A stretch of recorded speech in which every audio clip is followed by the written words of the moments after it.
Good morning everyone. तो हम अपने लास्ट वीडियो में डिस्कस कर रहे थे कुछ क्वेश्चन आंसर्स। तो उनका फर्स्ट पार्ट हो चुका था, वही हमारा सेकंड पार्ट है। तो चलिए स्टार्ट करते हैं। तो डिक्री किन मामलों में पारित की जा सकती है? तो किसी वाद या अपील में पारित की जा सकती है। क्या डिक्री का निश्चायक प्रकृति का होना आवश्यक है? हाँ जी बिल्कुल, डिक्री का निश्चायक प्रकृति का होना आवश्यक है। ये इसका एसेंशियल एलिमेंट्स है। ठीक। और संविधान के अनुच्छेद 226 के दिन पारित आदेश क्या डिक्री है? बिल्कुल भी नहीं। ठीक। और क्या एक ही वाद में एक से अधिक डिग्री पारित की जा सकती है? नहीं। सामान्यतः किसी वाद में एक ही डिग्री पारित की जानी चाहिए, किंतु कुछ परिस्थितियों में एक से अधिक डिग्री पारित की जा सकती है। कुछ एक्सेप्शन में ही पारित की जा सकती है, लेकिन सामान्यतः डिग्री सिर्फ एक ही बार पारित की जाती है। ठीक है। और नेक्स्ट है, डिग्रीदार कौन है? तो अकॉर्डिंग टू सेक्शन 2(3), तो टू का सब क्लोज 3 वो कहता है, उसमें डिग्रीदार को परिभाषित किया गया कोई ऐसा व्यक्ति जिसके पक्ष में न्यायालय द्वारा कोई डिग्री पारित की गई हो या निष्पादन योग्य कोई आदेश दिया गया हो।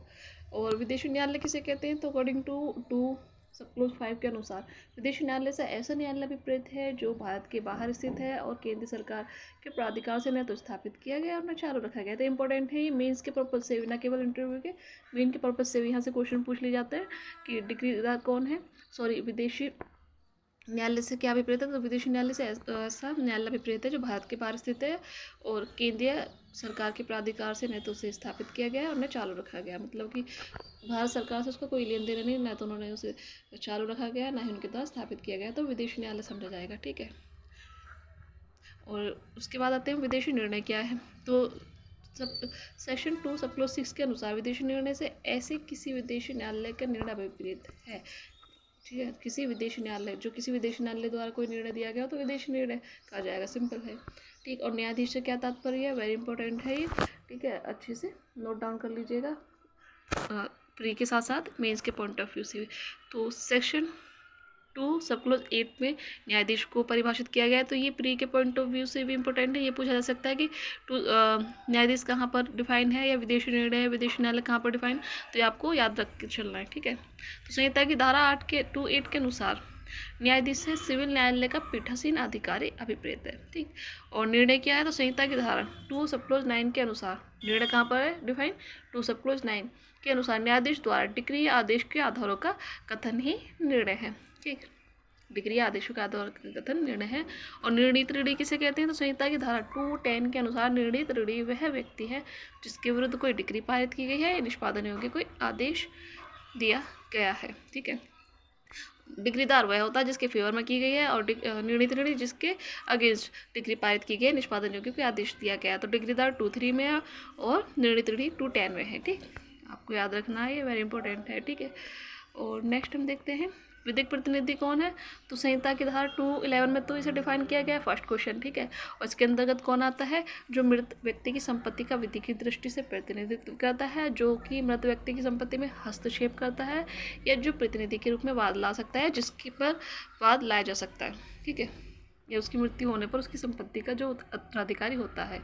नेक्स्ट है अंतकालीन लाभ या मध्यवर्ती लाभ से क्या तात्पर्य है। तो संहिता की धारा 212 के अनुसार अंतकालीन लाभ से ऐसे लाभों पर ब्याज सहित वे लाभ अभिप्रेत हैं जो ऐसी संपत्ति पर सदोष कब्जा रखने वाले व्यक्ति को उससे वस्तुतः प्राप्त हुए हों, या जिन्हें मामूली तत्परता से उससे प्राप्त कर सकता था, किंतु सदोष कब्जा रखने वाले व्यक्ति द्वारा किए गए अभिवृद्धियों के कारण प्राप्त लाभ इसके अंतर्गत नहीं आता है। ठीक है। और अब है जंगल संपत्ति। तो जंगल संपत्ति कहाँ पर डिफाइन है? 213 में डिफाइन है। 212 में अंतकालीन लाभ है। तो आपको याद रख के चलने हैं। तो 213 के अनुसार जंगल संपत्ति में उगती फसलें नहीं आती हैं। तो यहाँ पर आपको याद रखना, नेगेटिव डेफिनेशन दी गई, कभी कभी मेंस में लिखने के लिए आ जाता। तो आपको सिर्फ इतने 2 शब्द हैं, जंगल संपत्ति में उगती फसलें नहीं आती, बस ये बताया गया है 212 में। ठीक। आदेश किसे कहते हैं? तो 214 के अनुसार आदेश सिविल न्यायालय के विनिश्चय की वह प्रारूपिक अभिव्यक्ति है जो डिग्री नहीं है। ठीक। सिविल न्यायालय के विनिश्चय की प्रारूप अभिव्यक्ति है, प्रारूपिक, जो कि डिग्री नहीं है। बस इतना याद रखना है। 214 में आदेश है। ठीक। और क्या आदेश निश्चायक प्रकृति का होता है? तो नहीं, आदेश निश्चायक प्रकृति का कभी नहीं होता है, और नहीं कभी हो सकता है। ठीक है। ये हो भी सकता है और नहीं भी हो सकता है, तो इसमें 2 बातें हैं। ठीक। तो डिग्री का जबकि निश्चायक प्रकृति का होना आवश्यक है। और आदेश हो भी सकता है निश्चय प्रकृति का और नहीं भी, आपको ये याद रखना है। क्या आदेश अपील योग्य है? नहीं, सामान्यतः आदेश अपील योग्य नहीं होते सिवाय धारा 104 और 43 नियम 1 के तहत उपबंधित आदेश के। तो 104 और ऑर्डर 43 नियम 1 में बताए गए हैं कौन से आदेश अपील योग्य होंगे, सिर्फ वही होंगे, उनके अलावा और नहीं।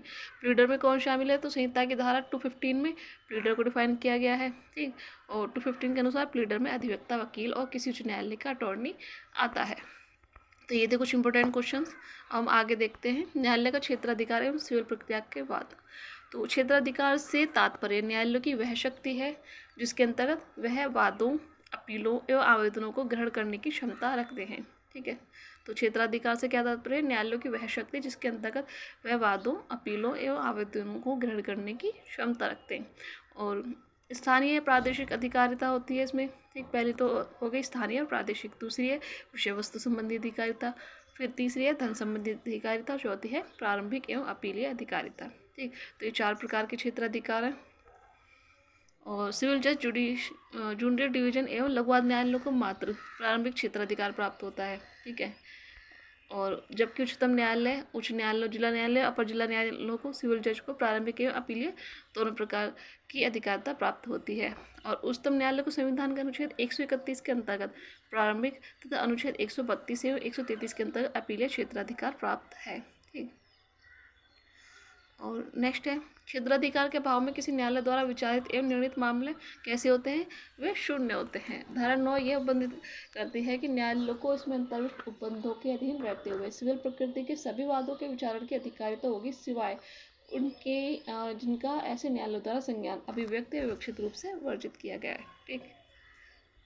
मतलब जब तक कि वर्जित ना हो वे सभी विवादों का संज्ञान ले सकते हैं, यदि उन्हें एक्सप्रेसली इम्प्लाइडली बाहर नहीं किया गया तो। सिविल प्रकृति के वाद कौन से हैं? तो इसे स्पष्टीकरण 1 में बताया गया है। तो ऐसे वाद जिनमें संपत्ति संबंधी या पद संबंधी अधिकार प्रतिपादित हैं, यद्यपि कि ऐसा अधिकार धार्मिक कर्तव्यों या कर्मों संबंधी प्रश्नों के विनिश्चय पर पूर्ण रूप से अवलंबित है, तो सिविल प्रकृति के वाद है। पद, तो सिविल प्रकृति के वाद पद के साथ शुल्क या उसकी किसी विशेष स्थानीय संलग्न होना सिविल प्रकृति के वाद के लिए आवश्यक नहीं है। मतलब किसी पद से संबंधित होना या शुल्क से संबंधित होना जरूरी नहीं है।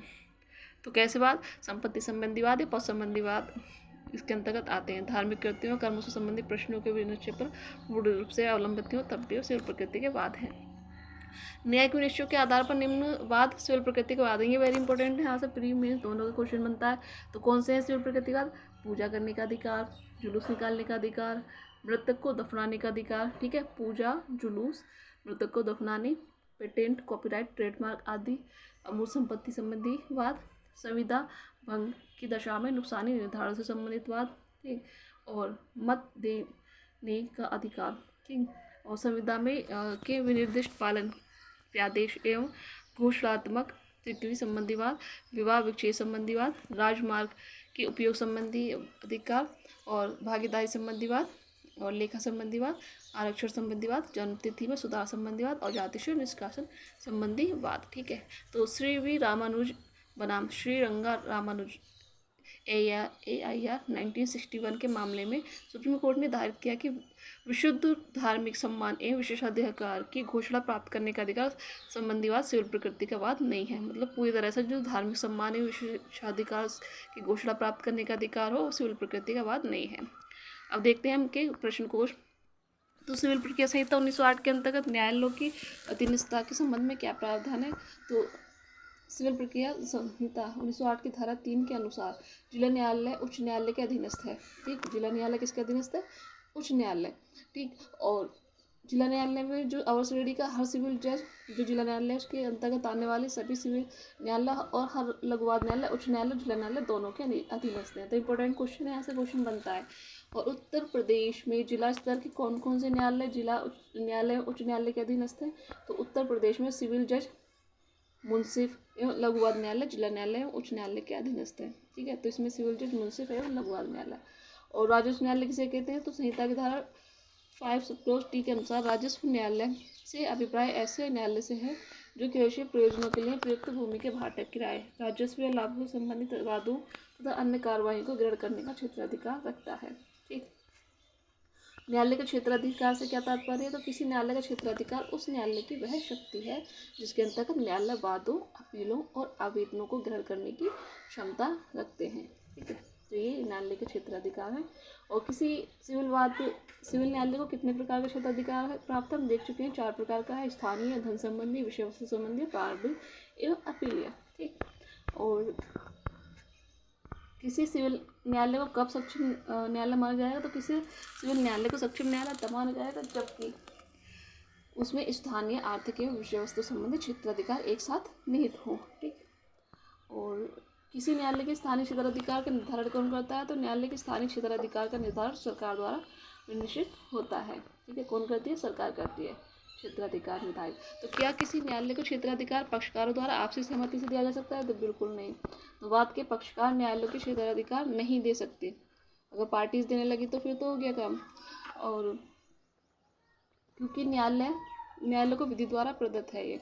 ठीक, और धन संबंधी क्षेत्राधिकार के आधार पर न्यायालयों के कितने प्रकार हैं? तो धन संबंधी क्षेत्राधिकार निम्न प्रकार के हैं। सिविल जज जूनियर डिवीजन का 25,000 रुपये तक होता है। ठीक, और सिविल जज सीनियर डिवीजन अतिरिक्त जिला जज या जिला जज को 25,000 से असीमित सीमा तक। ठीक है, इससे जो स्टार्ट होगा 25,000 से, उससे सीमित सीमा रहेगी, कितना भी दे सकते हैं वो। ठीक, और लघुवाद न्यायालय 1,000 रुपये तक। तो अभी इनमें संशोधन हो चुका है, तो हमें इसे देखना नहीं है। इसके लिए हम अलग से वीडियो बना देंगे आपके लिए जो इसका रिसेंट है। ठीक है, उच्च न्यायालय उच्चतम न्यायालय के धन संबंधी क्षेत्राधिकार असीमित है, कितना भी दे सकते हैं, ये याद रखना है आपको।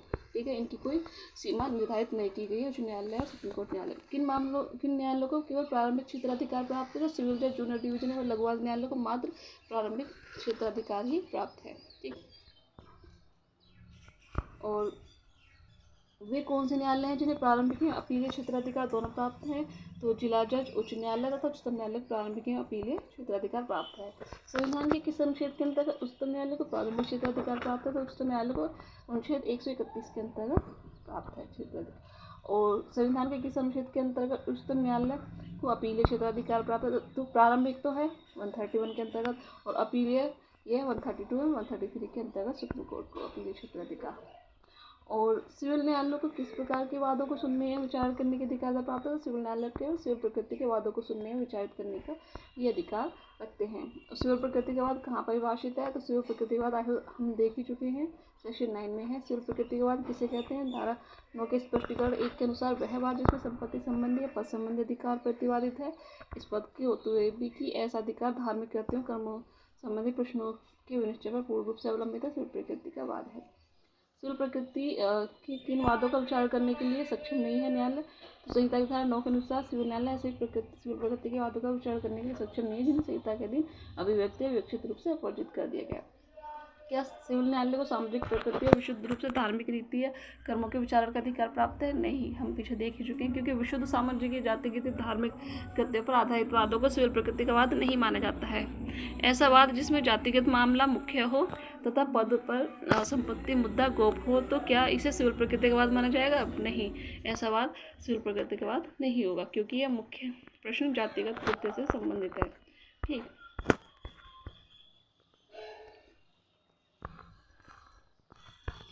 और नेक्स्ट है, क्या पद के साथ शुल्क या पद का किसी विशिष्ट स्थान से संलग्न होना सिविल प्रकृति के वाद के लिए आवश्यक है? बिल्कुल नहीं। ठीक है, ये कहता है धारा 2 का स्पष्टीकरण 2 से ये स्पष्ट हो जाता है। क्या पद से संलग्न गरिमा या सम्मान को स्थापित करने का वाद सिविल प्रकृति का नहीं है? नहीं, पद से संलग्न गरिमा या सम्मान को स्थापित करने का वाद सिविल प्रकृति का नहीं है। और क्या धर्मनिरपेक्ष वाद सिविल प्रकृति का वाद है? हाँ, धर्मनिरपेक्ष चाहे पारिश्रमिक से संलग्न हो या न हो, व्यवहार प्रकृति का वाद है। क्या मत देने का अधिकार वाद सिविल प्रकृति का वाद है? हाँ, मत देने का अधिकार सिविल अधिकार है। जब भी इसका हनन होता है दीवानी वाद लाया जा सकता है। जाति से निष्कासन के विरुद्ध कौन सा वाद है? तो चूंकि जाति के निष्कासन से किसी व्यक्ति के विधिक अधिकार का हनन होता है और ऐसा निष्कासन उसकी हैसियत को प्रभावित करता है, अतः ऐसा वाद सिविल प्रकृति का वाद है। किस मामले में उच्चतम न्यायालय ने धार्मिक सम्मान तथा विशेष अधिकार की घोषणा प्राप्त करने का अधिकार को सिविल प्रकृति का नहीं माना? तो श्री वी रामानुज बनाम श्रीरंगा रामानुज के वाद में। ठीक है, इसमें धार्मिक सम्मान विशेष अधिकार की घोषणा प्राप्त करने के अधिकार को सिविल प्रकृति का नहीं माना। कि क्या सिविल न्यायालय किसी न्यायाधिकरण द्वारा संज्ञान लिए जाने वाले मामले का संज्ञान ले सकता है? नहीं। ठीक है, तो सिविल न्यायालय का संज्ञान केवल न्यायाधिकरण विशेष ही ले सकता है। ऐसे मामले का भिन्नाधिकरण द्वारा संज्ञान दिए जाने के मामले में। ऐसे कौन से मामले हैं जिन्हें सिविल प्रकृति का वाद नहीं कहा जाएगा? तो आपको सिर्फ यही याद रखना है, बाकी ये नहीं है, और बाकी जो होंगे वो सिविल प्रकृति के। तो औद्योगिक विवाद अधिनियम के तहत विवादित वाद, ठीक है, पहला हो गया। लोक नीति के विरुद्ध वाद नहीं आएंगे। राजनीति से संबंधित वाद नहीं आएंगे, ठीक है। विशुद्ध रूप से धार्मिक अनुष्ठान या अधिकार या जाति का मामले संबंधित नहीं आएंगे इसके अंतर्गत। और गोपनीयता के अधिकार से संबंधित वाद नहीं आएंगे। और न्यायिक विनिश्चयों के आधार पर किन वादों को सिविल प्रकृति का माना गया हम देख ही चुके हैं। चल एवं अचल संपत्ति, अचल आदि मूल संपत्ति संबंधी वाद है। पेटेंट, कॉपीराइट आदि अमूर्त संपत्ति संबंधी वाद। संविदा भंग पर नुकसान निर्धारण संबंधी वाद। विशिष्ट विनिर्दिष्ट अनुतोष अधिनियम के अंतर्गत संविदा के विनिर्दिष्ट पालन, घोषणा पत्र व्यादेश के अधिकार संबंधी वाद। मृतक को दफनाने जलाने का अधिकार संबंधी वाद। और मृतक मत देने का अधिकार संबंधी वाद। और राजमार्ग के उपयोग संबंधी वाद। विवाह विच्छेद संबंधी वाद, प्रबंध वाद संबंधी वाद आदि सिविल प्रकृति के वाद माने गए हैं। तो ये वेरी इंपॉर्टेंट है, ये पूरा ही टॉपिक मेंस और प्री दोनों की पॉइंट ऑफ व्यू से। तो अगर एक बार समझ में ना आए तो वीडियो को 1 से 2 बार जरूर देखिएगा, ताकि आपके प्री और मेंस दोनों क्लियर हो जाए। अगर वीडियो अच्छा लगा हो तो प्लीज़ चैनल को लाइक, सब्सक्राइब एंड शेयर कीजिएगा। Thanks for watching.